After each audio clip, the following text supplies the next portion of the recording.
My answers to you will be quite brief, but to the point. All right. Now, Monique has asked, does working through each layer from denial to real pain, so from there to there, increase my will to act lovingly from my soul? The answer is no. Isn't that interesting? It decreases your will to act unlovingly from your soul. Does that make sense? So, Monique, if you think about it, if you're removing the causes of pain from your soul, and the sin causing pain, and you're removing the pain, and you're removing your justifications for sin from your soul, which are all to do with your facade, then obviously you're removing your unloving self, but not yet creating your loving self. And that's why we've called the session Removing My Unloving Self. Because to create your loving self requires two things. Removing your unloving self and then engaging your real self to develop it to become loving. And we haven't covered the second part of it yet because that's the 2 days that follow this session. So the answer to your question is quite simply no, that particular part of the question. Working through each layer from denial to real pain does not increase my will to act lovingly from the soul, but it does decrease my will to act unlovingly, which is its purpose. Could I just ask, does that mean that my will to act unlovingly is decreased at the denial stage, at the addiction stage? It's going to be decreasing it all the way down. Yes. So once you're even just out of denial and starting to see your facade, automatically your will to act unlovingly is already decreasing. Does that make sense? So God sees these as positive actions you are taking to remove from yourself the parts of you that are unloving. And God will assist that process right from denial onwards. God will assist that process because that's the direction God wants you to take, to do that. So yes, it's going to, but it's not going to improve your will to love. It's just going to improve your will to be unloving. In other words, you're going to have a decrease of your will to be unloving, while at the same time, not yet necessarily increasing your will to be loving. So that's an act, that's another process, an engagement of another few things you're going to need to do there. Does that make sense? Yep. The second part of your question you've asked, when an action is necessary before my will is automatically loving, is there a way to choose actions before I've changed? Now, the first thing is there's a false premise in your question. It's not possible for you to be automatically loving. Do you understand? Being automatically loving is the result of you already taking loving steps to develop your loving self. So in other words, God will do some things for you, but you have to do some things for you. And we'll learn that in the next 2 sessions, or the next session that we have. What is it that God's already done for us? And what is it that I have to do in order to automatically become loving automatically? Now, once you become loving and you're at one with God, then it's automatic, but not before then. Does that make sense? So that's the first thing. And then you've said, is there a way for me to choose a positive loving action before I've changed emotionally? The answer is no, there's not. And this is why it's so essential to forget about trying to be loving rather than taking a loving action of deconstructing your unloving self. Is that so many lovings that you've lost track? Let's make it clearer. A whole lot of unloving things had to happen in order for my unloving self to be created. my parents had to sin, society had to sin, and I had to sin. Right? And then as a result of those sins, I had to then be afraid of pain, and I had to develop terror and fear. And there's a whole lot of unloving things that had to happen to create my unloving self. Now, I can choose to act lovingly towards my unloving self by deconstructing it. So the way I love more is by actually deconstructing my unloving self, not by trying to be loving. Do you follow? The way you love is by firstly deconstructing the reasons why you're not loving. Right? In other words, taking action to destroy this. This being your creation, or human creation, not just yours, of course, because there's other people involved. This being our creation, we need to take steps to dismantle it. Right? In taking steps to dismantle it, we are being more loving. Does that make sense? But you're not going to be more loving by trying to be what you imagine love to be and then doing that, unless you've taken steps to destroy this. Because these are emotions coming out of your soul. And so even if you're acting with your willpower intellectually, there is still a whole heap of unloving emotions coming out of your soul. And while those unloving emotions are coming out of your soul, it's going to be very difficult for you to be loving from the soul. And even with your willpower, you think you're being loving, but there's still all these unloving emotions coming out of your soul. Do you follow? And while all these unloving emotions are coming out of my soul, am I really being loving? So the trouble with my willpower is it's just sort of fooling me into believing that I'm being loving when there's still all of this unloving crap coming out of my soul. And that's why the most loving thing you can do when you're, in a place of sin, the most unloving thing, the loving thing you can do is to deconstruct your unloving self. Does that make sense? Yeah. Now, your question is driven by your deep desire for your facade. You want to be more loving without having to address the reasons why you are unloving. And this is a big problem for humanity, wanting to be more loving while still holding on to all the unloving emotions. And it's just a fiction that we maintain in that place. Makes sense? Believing that we can become more loving while holding on to all these unloving emotions. It's the unloving emotions that determine our soul condition. And our soul condition will force us into action based on its condition. So unless we change its condition, we're not going to be really changing our state of love, no matter how we act. So the key is to change your condition and focus on the change of condition rather than focusing on being loving. So when you notice an unloving behaviour, the best course of action is to find out the reasons why you engaged that unloving behaviour. So let's say you're unloving. The best thing to do is to find the reason why you were unloving. And if you do that, you're more loving. Does that make sense? But if you ignore the reason why you were unloving and just try to be loving, that reason still remains within you, creating more sin. That was actually obviously that was my question. Yeah. That was the result of, I tried to be loving. Yeah. No, you tried to be what you imagined love to be. I was trying to think of what you guys would do. Yeah, but you have no idea what we'd do at this point. No. So you're only doing what you imagine love to be, yes. Which we already said is already a problem, because what you imagine love to be and what love really is are completely different things. Exactly. Does that make sense? That's right.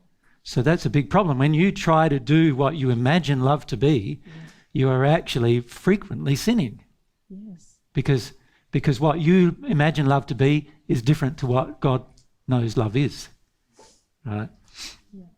So that's a problem. When you try to be what you imagine love to be, you're only sort of engaging oftentimes more sin Exactly. Yep. Remember right at the beginning of this whole series of discussions that we've had this week, I said to you that sometimes the most difficult thing to address emotionally is where you believe you have been loving.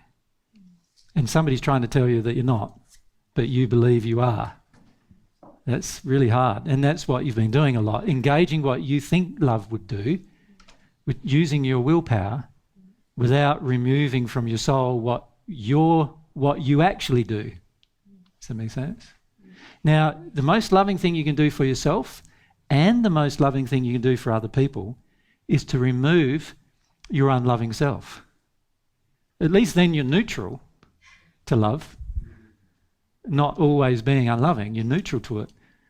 It doesn't mean yet that you've developed your will to love, but it does mean you've developed your will to remove a lack of love.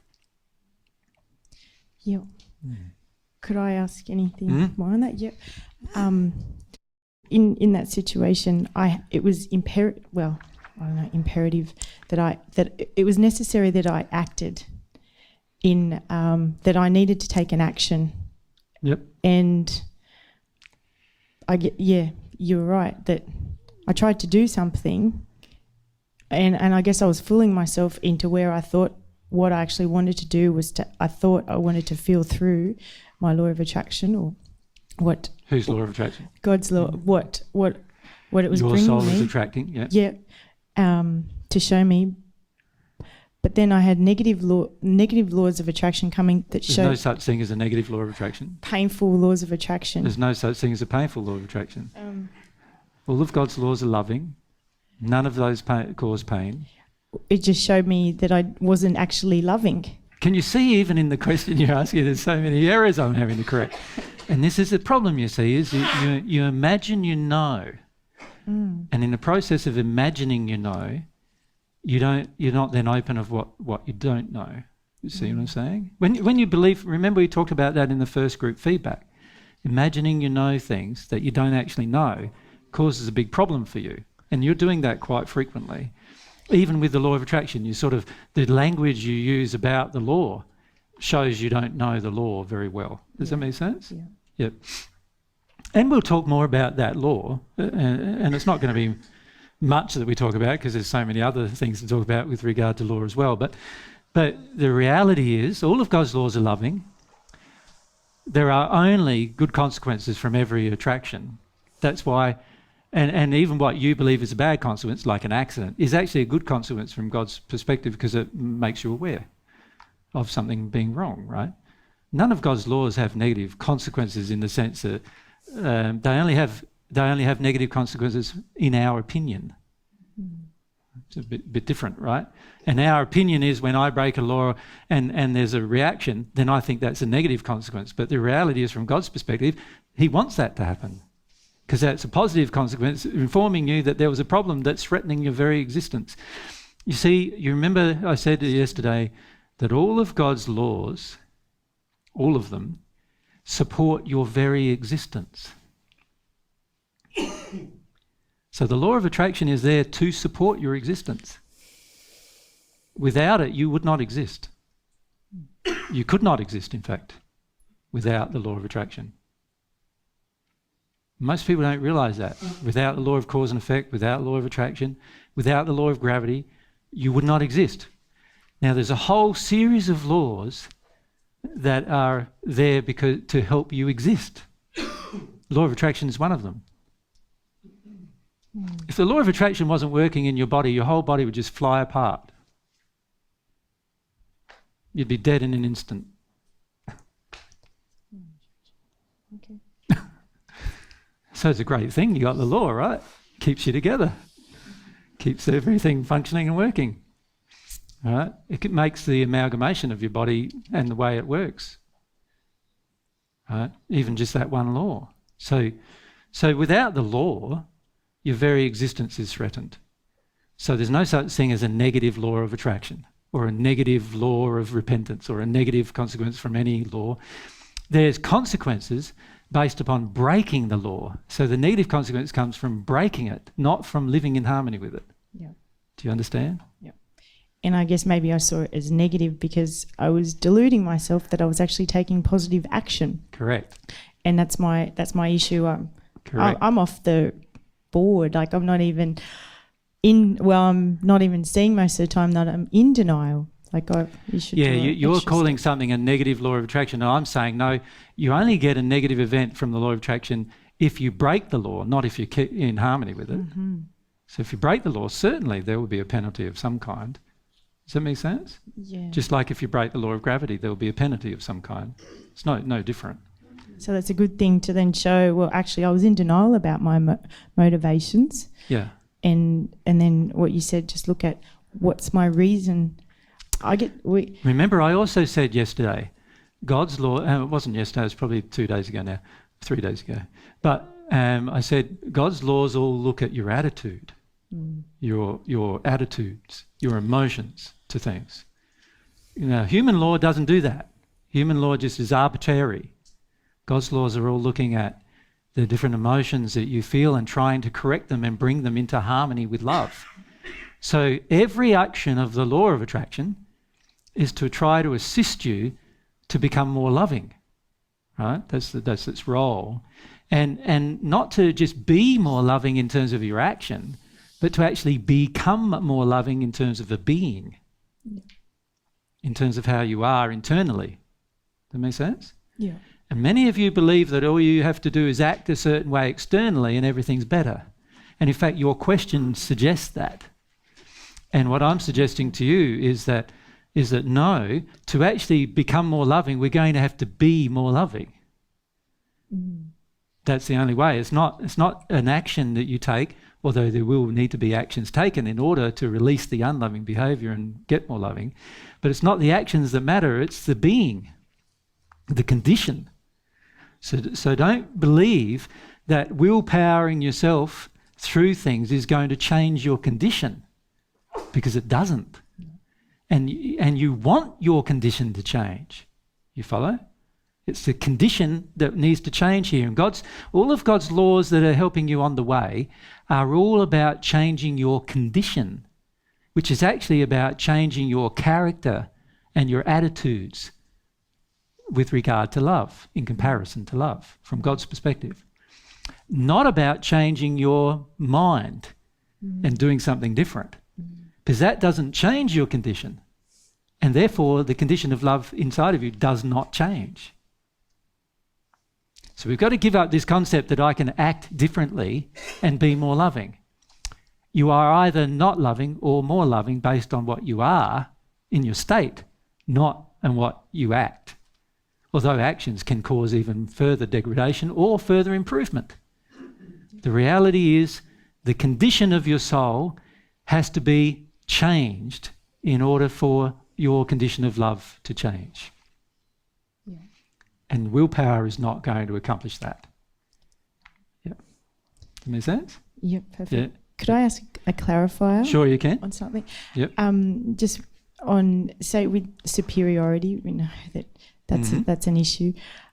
That can I just make a comment about superiority just generally first before you ask a question? Sure. What I've noticed for yourself, Mon, is you're always trying to feel like you get it before you've gotten it. Yeah. I notice a number of others, like Ange, you do that too, you know that. You try to believe you're getting it before you've gotten it. And you're far better off knowing that you haven't got it and then working from there than you are believing that you've got something and working from there. Now, the belief that you've got something is already a feeling of superiority, particularly when you haven't got it. Does that make sense? Yep, but go on. Is that what you're saying right now? I have a feeling of superiority that I've got it because I feel really confused even about how to...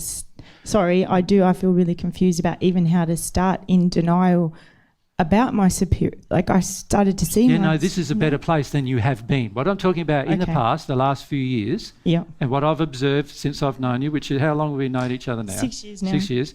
In that time, I've observed you act in superiority frequently, believing that you know things that you don't yet know. Does that make sense? Yeah. And even the language you use, other people listening to you think you know it. And the fact that you seem to process things emotionally Other people look at that and go, she's processing emotions, she must get it. But I know you don't. Yeah. Does that make sense? So that's an issue, and that's all about what you're doing in your facade here, right? Yeah. So that's one issue. But now let's answer your question about what you were going to ask about the superiority. Well, I can't even understand. Sorry, but I can't. I know you've explained it to Pete and a few others, but I can't even understand like how you even move from denial techniques in my. Sorry, but I know you're a good teacher, but like, how do you move from? I see my superior. I justify. I blame. Yeah. I like every box I've ticked. I minimise. I deny. Yeah. And that's all I'm at. I see it all, but I don't even know what to do with I don't know what to do with that. Do you know what I mean? Yeah, no, I get you. Have firstly some compassion for yourself. At the moment you're not. So just let yourself have some compassion for what you've noticed. Does that make sense? You don't have to be harsh on yourself here about it all. Okay. And this is the trouble, is that part of your superiority complex, if I can call it that, is actually driven by the feeling that you have to compete in order to feel valid. Do you follow me? That's what you're having to do. And the problem with that is that you're just harming yourself more, but also you're not in competition here with anyone, and I said to the first with anyone but yourself. Do you follow me? It's about you becoming a better you. It's not about you competing with Joe Blow and about becoming a better, who's better. But you think it is at this stage. It's about who's better. And that tells me that in your childhood there was issues set up in your childhood where you were forced to compete in order to get loved or approval from somebody, right? That's right. Yeah. So what I'm suggesting to you is, right, that's an addiction. Mm-hmm. Now, you're out of denial because you know it's an addiction. So you're trying to tell me that you're not out of denial, but I'm saying, no, you're out of denial because you know that addiction exists in you. See, that person who's in denial doesn't even know it's there. You follow? So you're out of denial. You've made progress in getting out of denial about that issue. You just haven't made a progress with the addiction itself. Does that make sense? Because you've been living in the addiction a lot. Correct. Competing, processing, so-called processing emotion like you think you're doing, competing with other people, hoping to prove that you're better. Correct. Does that make sense? Yep. So there's your addiction. Yep.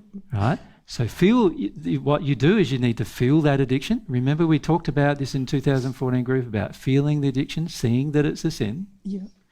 And then allowing yourself to see why that addiction's in place. And that's got to come from some kind of justification of it.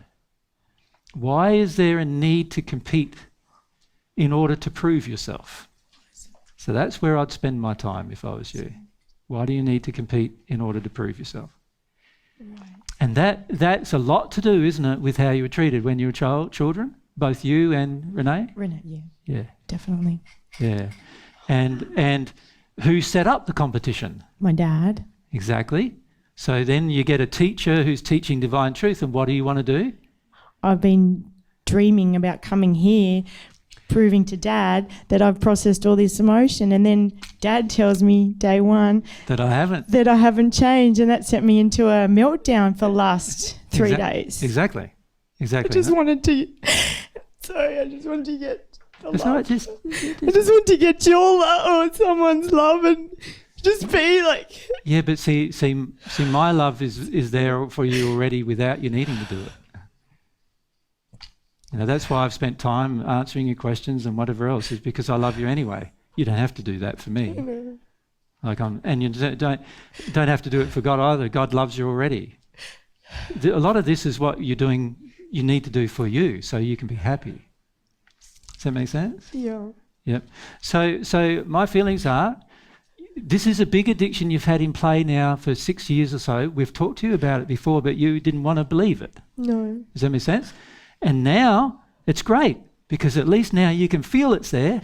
I can. And you can believe that what I'm saying to you for 6 years has been the case. You've been in competition and you just want my approval. I do. Right? And I don't want to give you my approval while you're in the addiction of needing it. You follow me?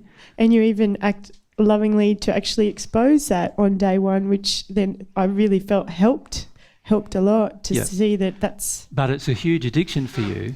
Yep. And as a result of it being a huge addiction, you're going to have pain about it being stopped. Do you follow me? Yeah. Yep. Does that make sense? Yeah. Yeah. Can I just ask, awakening to the sin, is that just feeling that superiority is just unloving? Is that awakening? Well, that's not remember, the awakening process firstly begins with accepting your facade. So accepting that you do this. Now, you haven't really accepted you do this at this point. You do it without accepting you've done it. Yeah. You follow me? Yeah. So you need to firstly accept that, yes, this desire for daddy's approval and competing with other people to get it is a strong desire in you. Yeah. Right? So that's number one. And you need to get to the point where you have compassion for yourself about that. And you don't have compassion for yourself about that at this stage. You follow? Yeah. You just feel like quite hard on yourself about it. Yeah. So that's no good. Then the second step is the deconstruction process. So in the case of awakening to this particular sin, you'd have to deconstruct the desire to do it, the justifications that cause you to do it. Does that make sense? So what causes you to justify competition and not see it as an unloving act? So what causes you to do that? Well, that will require some self-analysis. Does that make sense? Yeah. Allow yourself to look. Allow yourself to do... Remember what the process we did with Laura about judgment earlier? Yeah.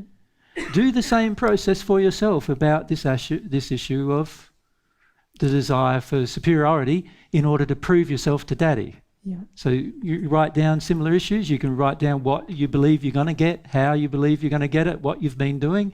And this will help you identify the underlying emotions that drive your justification. Does that make sense? Yeah, that's perfect. It's the same process as the process I went through with Laura, but just on a different subject. Yeah. Thank you so much. My pleasure. Yep. Good question, huh? Yeah. You learn a lot through those kind of questions sometimes. All right, then we come